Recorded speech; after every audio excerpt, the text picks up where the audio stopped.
ரோட்ல வண்டிகள் டர் டர்னு ஓடிக்கிட்டே இருக்கு. ரியா உற்சாகமா ரோடு கடக்க ஓடுறா. அப்போ கவின் திடீர்னு ரியா நில்லு நில்லுன்னு கத்துறான். Signal red light. வண்டி வேகமா வருது. ரியா பயந்து நிக்கிறா. கவின் மெதுவா கைய பிடிச்சு ரோடு கடக்கறப்போ எப்பவும் சிக்னல் ஜீப்ரா கிராசிங் பார்க்கணும்னு சொல்றான்.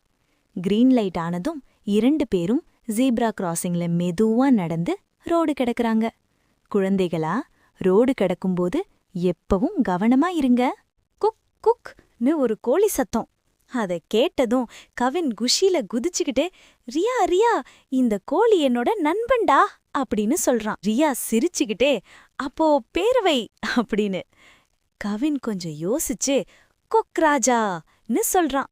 அடுத்த நிமிஷம் கவின் ரொம்ப சீரியஸா மாறி குக் ராஜா உட்காருன்னு கமாண்ட் போடுறான்.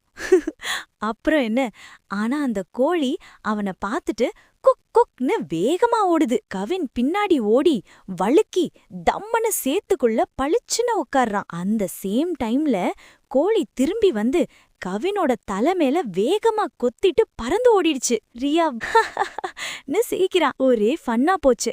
கீச் கீச். ஏதோ ஒரு சத்தம் கேக்குது.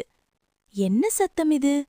ரியாவும் கவினும் சத்தம் வந்த இடத்துக்கு மெதுவா போறாங்க. போய் பார்த்தா அங்க ஒரு குட்டி நாய் கால்ல அடிபட்டு வலியால துடிச்சுக்கிட்டு இருந்துச்சு. அத பார்த்ததும் ரியாவுக்கு கண் கலங்கிடுச்சு. ஐயோ பாவம்! உடனே ரியாவும் கவினும் அந்த குட்டி நாய அக்கறையோட தூக்கிட்டு ஹாஸ்பிட்டலுக்கு போறாங்க. டாக்டர் மெதுவா குட்டி நாய்க்கு கால்ல கட்டு போடுறாரு. நாய்க்குட்டியும் கொஞ்சம் நிம்மதியா இருக்க ஆரம்பிக்குது. அப்புறம் ரியாவும் கவினும் அந்த குட்டி நாய அதோட அம்மா நாய்கிட்ட சேர்த்திடுறாங்க. அம்மா நாய் பாசத்தோட குட்டிய கொஞ்சுது. ஒரு கிராமம். ரொம்ப வருஷமா மழையே பெய்யல. வயல்கள் வறண்டு போச்சு. கிணறுகள் காலி. மக்கள் எல்லாரும் கஷ்டப்படுறாங்க. அந்த ஊர்ல ரியாவும் கவினும் இதெல்லாம் பார்த்து ரொம்ப வருத்தப்படுறாங்க. ஒரு நாள் பழைய மரத்துக்கிட்ட மண்ணுக்குள்ள புதைந்த ஒரு அலாதீன் விளக்கு அவங்களுக்கு கை கிடைக்குது. கவின் மெதுவா விளக்க தேய்க்கிறான். டக், ஒளி மின்னுது. மாயஜீனி வெளிவருது. ரியா நம்பிக்கையோட சொல்றா, இந்த ஊருக்கு மழை பெய்யணும். அடுத்த நொடியே வானம் மேகமூடுது. மழை சொட்ட சொட்டா பெய்ய ஆரம்பிக்குது. ரியா அவங்க அம்மா அப்பாவோட சந்தோஷமா திருவிழாவுக்கு வந்திருக்கா. அப்பா ரியாவ குனிஞ்சு பார்த்து, ரியா, கூட்டம் அதிகமா இருக்கு, என் கைய கெட்டியா பிடிச்சுக்கோன்னு மெதுவா சொல்றாரு. ரியா தலையாட்டினா. ஆனா திடீர்னு ரியாவுக்கு ஒரு மாஜிக் ஷோ கண்ணுல பட்டுடுச்சு. சந்தோஷமா அத பார்த்துட்டே ரியா அங்கேயே நின்னுட்டா. சில நிமிஷம் கழிச்சு திரும்பி பார்த்தா அம்மாவும் அப்பாவும் காணோம். அம்மா, அப்பான்னு கண்ணீரோட ரியா அழ ஆரம்பிக்கா. அப்போ ஒரு போலீஸ் அங்கிள் ரியாவ கண்டு அருகே வந்து ரியாவ கைப்பிடிச்சு அவங்க அம்மா அப்பா கிட்ட கூட்டிட்டு போய் அவர்களோட சேர்த்திடுறாரு. எல்லாரும் ரொம்ப சந்தோஷமாயிடுறாங்க.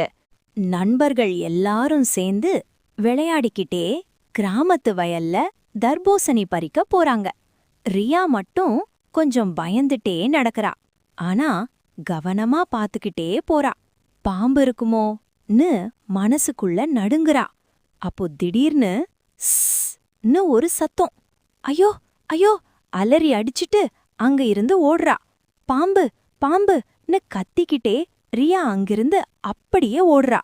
கவினும் மினிக்கியும் பதறாம நின்னு உற்று பார்த்தாங்க. அப்பதான் சட்டுன்னு வெளியில ஓடிப்போனது ஒரு ஓணான். சிரிச்சுக்கிட்டே, ரியா, அது பாம்பில்ல, ஓணான் தான்னு சொல்றாங்க. 3 பேரும் ஒருத்தர் பார்த்து சிரிச்சுக்கிட்டே திரும்ப. ஒரு பாட்டி சுட சுட வடைகள் சுட்டுக்கிட்டு இருக்காங்க.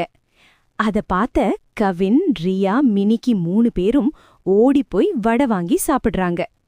ஐயோ, ரொம்ப டேஸ்டின்னு சந்தோஷமா சாப்பிடுறாங்க.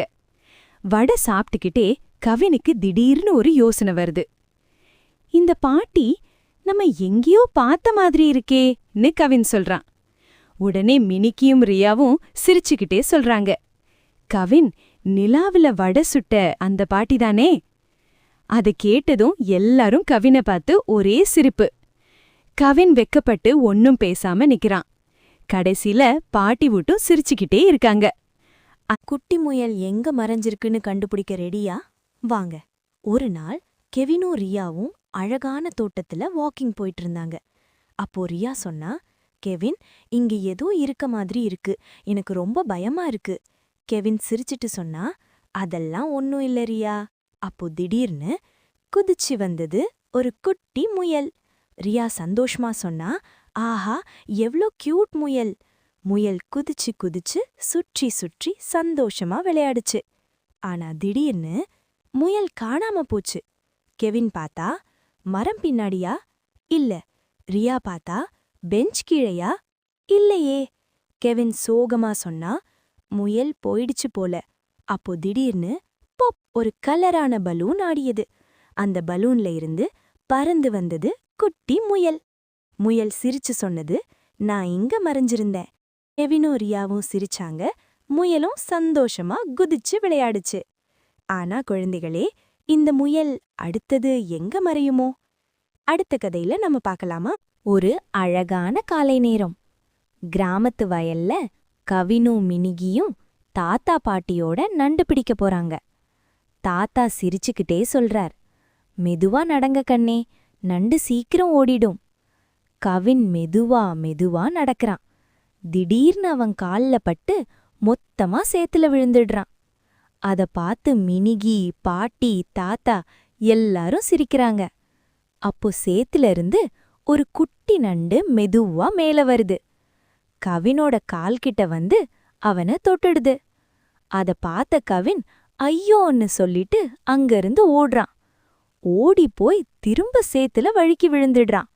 இப்ப பார்த்தா மினிகி, தாத்தா, பாட்டி எல்லாரும் சிரிச்சு சிரிச்சு ஒரே ஃபன்னா போச்சு. ஒரு மாலை நேரம். வீட்டுக்குள்ள கவின் மொபைல் போன்ல நீண்ட நேரமா பார்த்துக்கிட்டு இருக்கான். அத தூரத்துல இருந்து பார்த்த அப்பா மெதுவா அருகில் வந்து, கவின், அதிக நேரம் மொபைல் பயன்படுத்தக்கூடாதுன்னு சொல்றார். மொபைல் அதிகமா பார்த்தா கண் வலி வரும், மூளை சோர்ந்து போகும்னு அப்பா அன்போட விளக்குறார். அப்பா கவினிடம், வெளிய போய் உன் ஃப்ரெண்டோட விளையாடு கவின் அப்படின்னு சொல்றாரு. கவின் மொபைலை வைத்துவிட்டு ஃப்ரெண்ட்ஸோட சேர்ந்து விளையாட ஆரம்பிக்கிறான். அப்பா சிரிச்சுக்கிட்டு, குட் பாய் கவின், மொபைல குறைந்த நேரம்தான் பயன்படுத்தணும்னு சொல்றார். பசங்களே, மொபைல குறைச்சு பயன்படுத்துங்க, விளையாடுங்க, உங்க கண்களையும் ஆரோக்கியத்தையும் பாதுகாத்துக்கோங்க.